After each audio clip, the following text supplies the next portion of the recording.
Hello नमस्कार, जय हिंद। स्वागत है आप सबको एम विद आरबी परिवार में।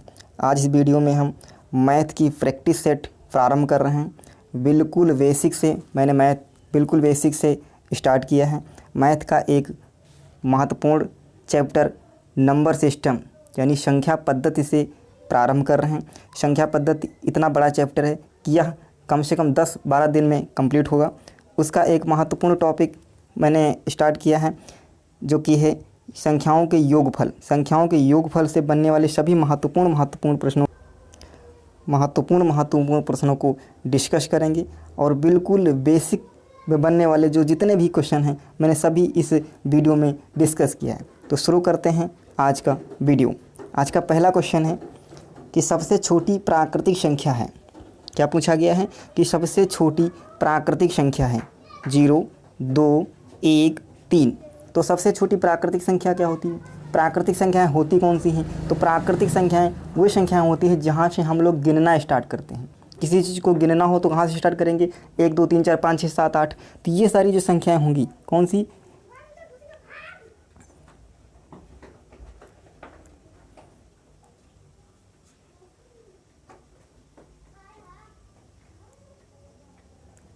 कौन सी?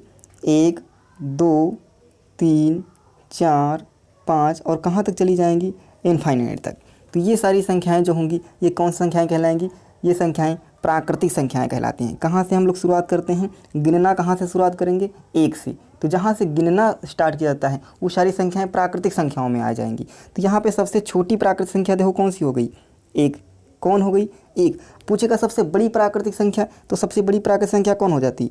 इनफाइनाइट। क्या हो जाएगी? इनफाइनाइट। इसको हम लोग अनंत बोलेंगे। क्या? अनंत। तो सबसे छोटी प्राकृतिक संख्या पूछा गया है तो यहाँ पर ऑप्शन सी सही हो जाएगा। कौन सा ऑप्शन? ऑप्शन सी सही हो जाएगा। सबसे छोटी प्राकृतिक संख्या 1 होगी। और इसे किससे डिनोट करते हैं? तो इसे n से प्रदर्शित किया जाता है। प्राकृतिक संख्याओं को n से प्रदर्शित किया जाता है। यहाँ तक क्लियर है? चलेंगे अगले क्वेश्चन पे। Question number 2। दूसरे में पूछा गया कि सबसे छोटी पूर्ण संख्या है। क्या पूछा गया है? कि सबसे छोटी पूर्ण संख्या है। तो पूर्ण संख्याएं क्या होंगी? प्राकृतिक संख्याओं में यदि हम 0 को भी शामिल कर लें, प्राकृतिक संख्याओं में यदि हम 0 को भी शामिल कर लें तो वो सभी संख्याएं क्या कहलाती हैं? पूर्ण संख्याएं। 0, 1, 2, 3 और ये कहाँ तक जाएंगी? तो ये भी इनफाइनाइट तक जाएंगी। क्या कहा मैंने? प्राकृतिक संख्याओं में यदि हम 0 को भी इंक्लूड कर दें, शामिल कर लें तो वो सभी संख्याएं क्या कहलाएंगी? पूर्ण संख्याएं कहलाएंगी। तो यहाँ पर देख लीजिएगा सबसे छोटी पूर्ण संख्या कौन आपको नज़र आ रही है? तो यहाँ पे सबसे छोटी पूर्ण संख्या 0 नज़र आ रही है। कौन सी है सबसे छोटी पूर्ण संख्या? 0 नज़र आ रही है। पूछेंगे सबसे बड़ी पूर्ण संख्या कौन सी हो जाएगी? तो ये इनफाइनाइट हो जाएगी। सबसे बड़ी कौन सी हो गई? इनफाइनाइट हो गई। सबसे छोटी पूर्ण संख्या कौन हो गई? तो 0 हो गई। तो यहाँ पे सबसे छोटी पूर्ण संख्या पूछा गया है तो ऑप्शन ए सही हो जाएगा, 0। सबसे छोटी पूर्ण संख्या 0। यहाँ से पूछा गया अच्छा 2 पूर्ण संख्या है तो हाँ बिल्कुल पूर्ण संख्या है। प्राकृतिक संख्या है तो बिल्कुल प्राकृतिक संख्या है। 1 पूर्ण संख्या भी है, प्राकृतिक संख्या भी है। 0 पूर्ण संख्या है। 0 पूर्ण संख्या है लेकिन प्राकृतिक संख्या नहीं है, क्योंकि सबसे छोटी प्राकृतिक संख्या है जो है वो 1 है। 1 से छोटा जो प्राकृतिक में जाएगा वो नहीं होगा। सबसे छोटी प्राकृतिक संख्या पूछेगा तो 1 ही है, 1 से छोटा नहीं हो सकता। और सबसे छोटी पूर्ण संख्या पूछ रहा है तो 0 है। 0 से छोटा यहाँ पर पूछ देगा -1 पूर्ण संख्या है तो नहीं है, क्योंकि सबसे जो छोटा है वो 0 ही है। 0 से छोटा कुछ नहीं होगा। सबसे छोटा 0 है, 0 से छोटा कुछ हो ही नहीं सकता है। तो सबसे छोटा 0 है। कौन सी? पूर्ण संख्या में। और प्राकृतिक संख्या सबसे छोटा कौन है? 1। 1 से छोटा कुछ नहीं होगा। तो यहाँ पे ऑप्शन ए सही हो जाएगा। चलेंगे अगले क्वेश्चन पे। Question number 3। सबसे छोटी समभाज्य संख्या। अब भाज्य संख्याएं क्या होती हैं? भाज्य संख्या वो संख्याएं होंगी जो किसी अन्य संख्या से एक और स्वयं को छोड़ करके किसी अन्य संख्या से विभाजित हो जाएं यानी कट जाएं। वो सब संख्याएं कौन सी हो जाएंगी? भाज्य संख्या हो जाएगी। भाज्य तो यहाँ पे पूछा गया और देखो सम भी पूछा गया है। सबसे छोटी भी होनी चाहिए और सम भी होनी चाहिए और भाज्य भी होनी चाहिए। तीनों कंडीशन यहाँ पर लागू हैं।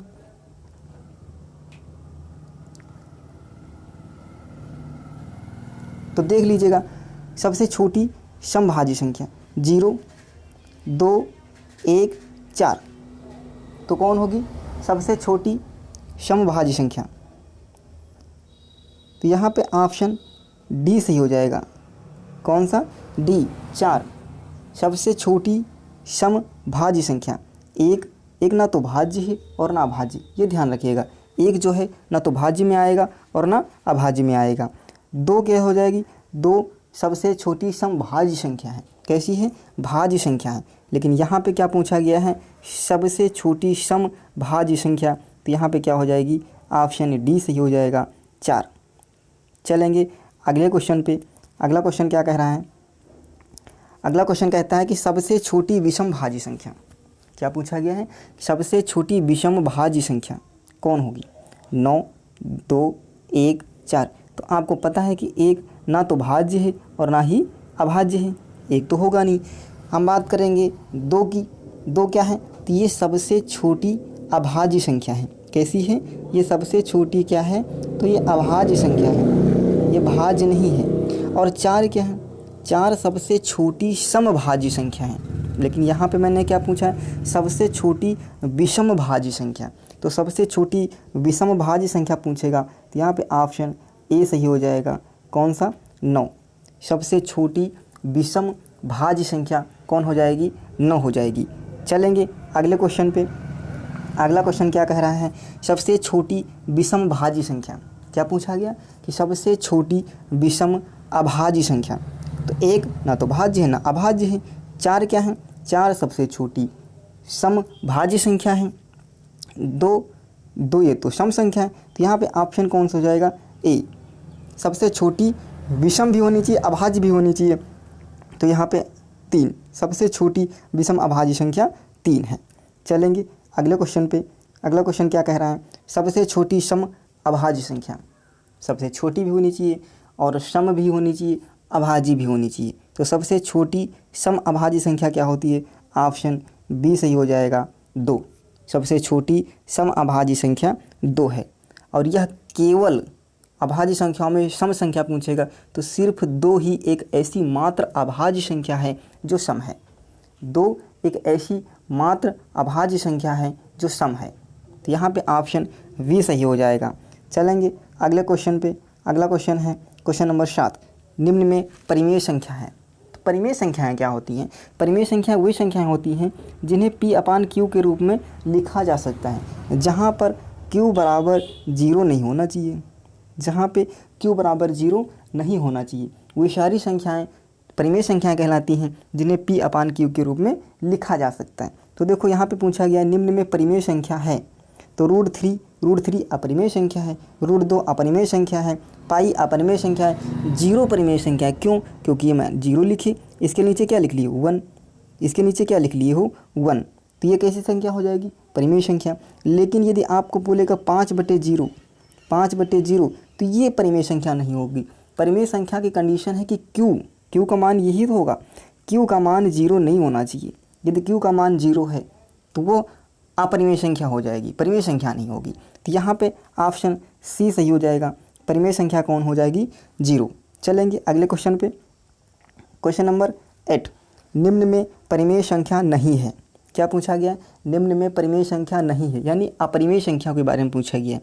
तो परिमेय संख्या कौन सी नहीं होगी? 25 परिमेय संख्या है, क्योंकि इसका रूट निकालोगे कितना आ जाएगा? 5। तो 5 क्या है? परिमेय संख्या है। ये भी परिमेय संख्या है, ये भी परिमेय संख्या है। पाई जो है, पाई कैसी संख्या होती है? अपरिमेय संख्या। तो पाई अपरिमेय संख्या है, परिमेय संख्या नहीं है। ऑप्शन डी सही जवाब होगा। चलेंगे अगले क्वेश्चन पे। अगला क्वेश्चन क्या कह रहा है? निम्न में अपरिमेय संख्या है। अपरिमेय संख्या कौन सी हो जाएगी? √2, 5, 0, 2/5। तो अपरिमेय संख्या कौन सी हो जाएगी? यहाँ पे ऑप्शन ए सही हो जाएगा।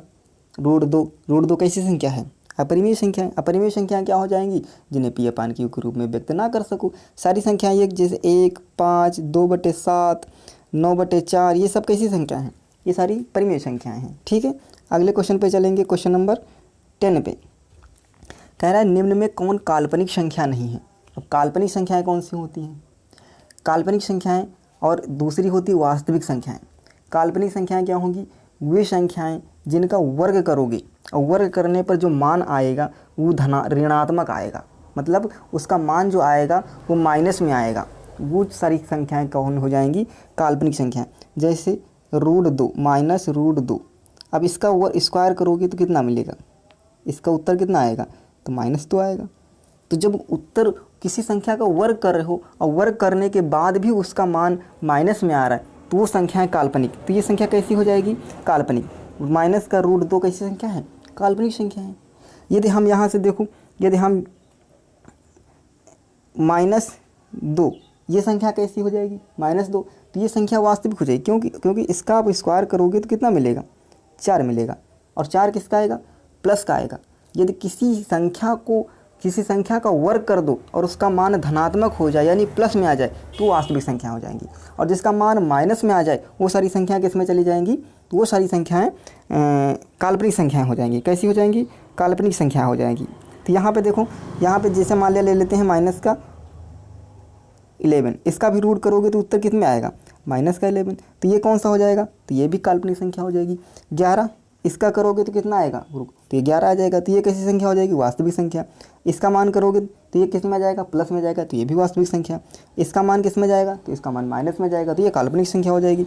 और इसका -6 का स्क्वायर करोगे तो ये भी पॉजिटिव में जाएगा, तो ये भी वास्तविक संख्या हो जाएगी। निम्न में कौन काल्पनिक संख्या है, तो यहाँ पे ऑप्शन सी सही हो जाएगा। -√11 कैसी संख्या हो जाएगी, काल्पनिक संख्या हो जाएगी।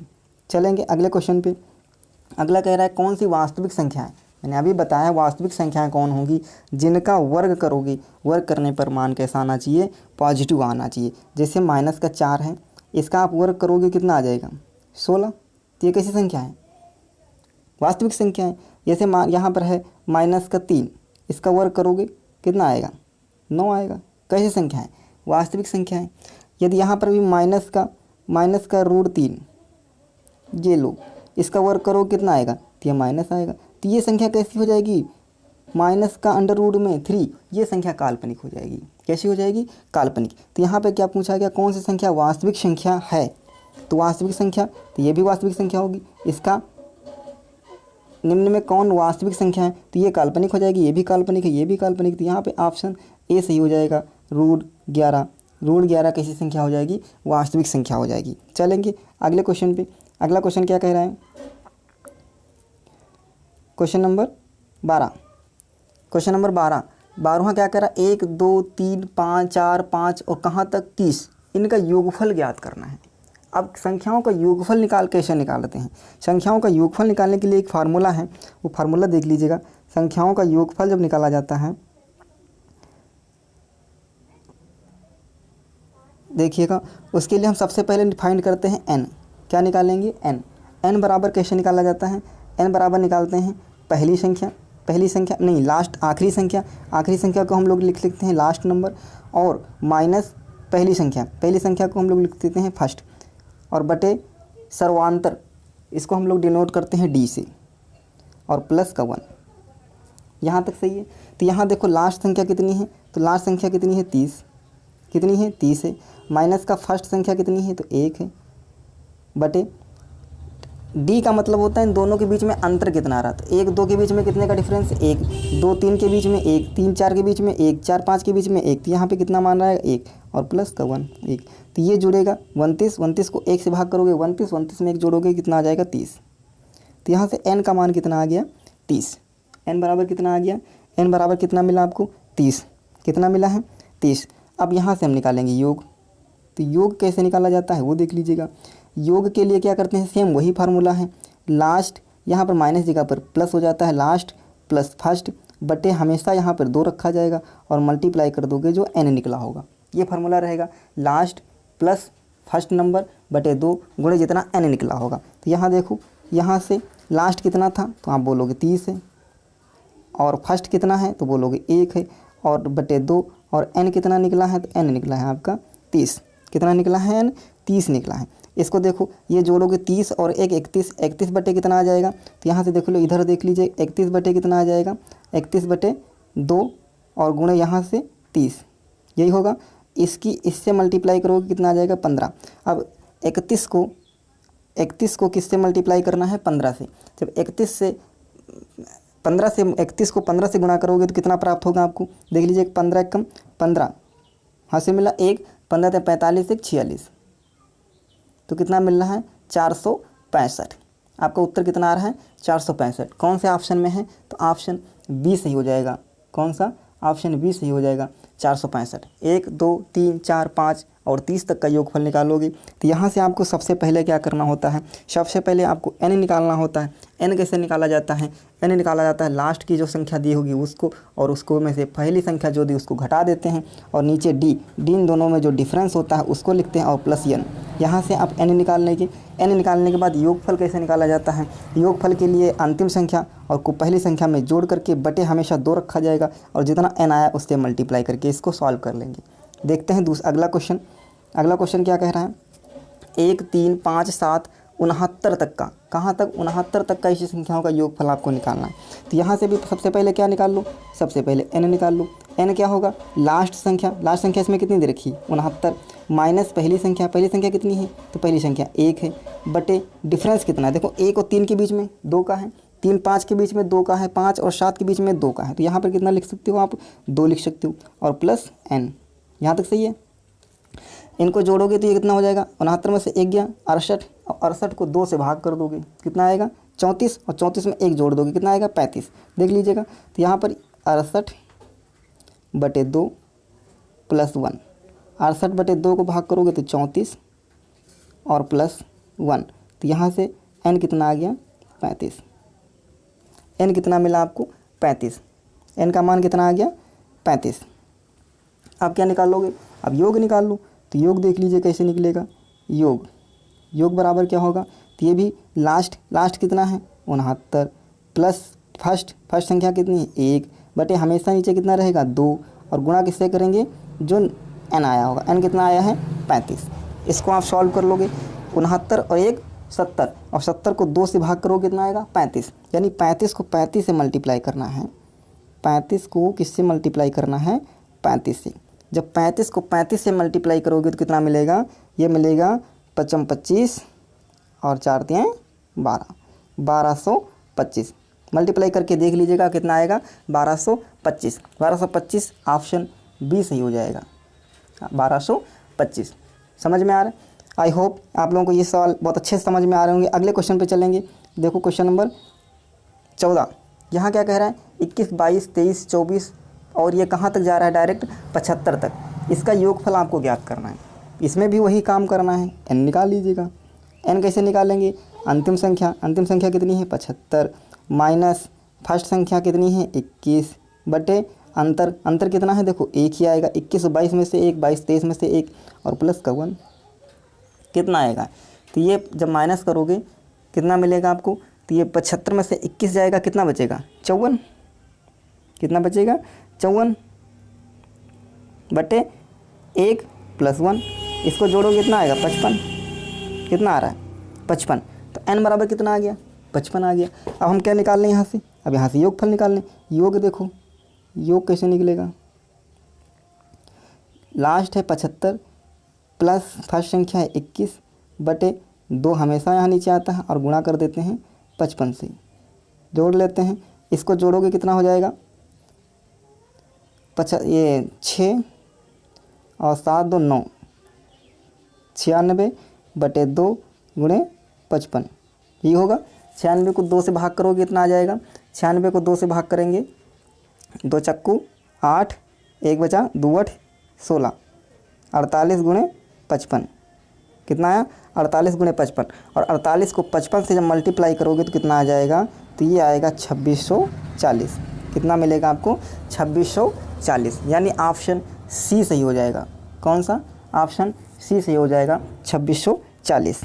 अगला क्वेश्चन है 1 2 3 4 5 कहाँ तक 10 तक, इसका योगफल निकालना है। तो यहाँ से n सिंपल है, n कितना आएगा 10 ही मिलेगा आपको, n तो सिंपल निकालना है 10 ही आएगा, तो योगफल निकाल लीजिएगा। योग देखो कैसे निकलेगा, योग बराबर क्या होगा, तो ये देख लीजिएगा लास्ट कितना है 10, प्लस फर्स्ट कितना है 1 बटे 2 गुणे n कितना आया 10, 2 से करोगे 2 पंचे 10, तो 11 10 है 11 गुणे 5 कितना मिलेगा 11 5 55। बहुत आसान क्वेश्चन था, कितना आएगा 55, यानी ऑप्शन बी सही हो जाएगा 55। कितना मिलेगा 55। अगला क्वेश्चन है, कह रहा 1 से 100 तक गिनती लिखने में 0 कितनी बार आएगा। अच्छा 1 से 100 तक जब आप लिखोगे उसमें जीरो कितनी बार काउंट होता है, 20 बार, 10 बार, 11 बार या 21 बार।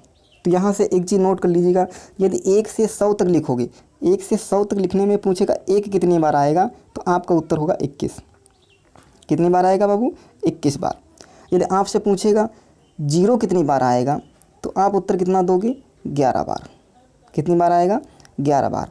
और जितनी भी संख्याएं बची हैं, यानी 1 और 0 को छोड़ करके, जैसे कौन कौन संख्याएं बच रही हैं, जैसे आपकी 2, 3, 4, 5, 6, 7, 8 और 9, ये जितनी संख्याएं हैं इनमें से किसी को पूछ लिया जाए कि 1 से 100 तक लिखने में 5 कितनी बार आएगा, 2 कितनी बार आएगा, 4 कितनी बार आएगा, तो ये सब कितनी बार आएगा, तो ये सब आएगा 20 बार।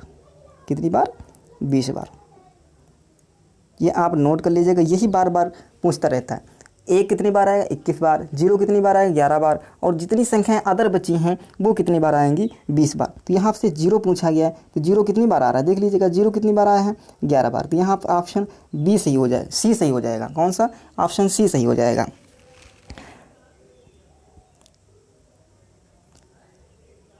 तो कैसा लगा आज का सेशन, कमेंट बॉक्स में ज़रूर बताइएगा। कल इसके आगे का जो जितने भी क्वेश्चन बनने वाले हैं उसको डिस्कस करेंगे, मिलेंगे कल। तब तक के लिए जय हिंद।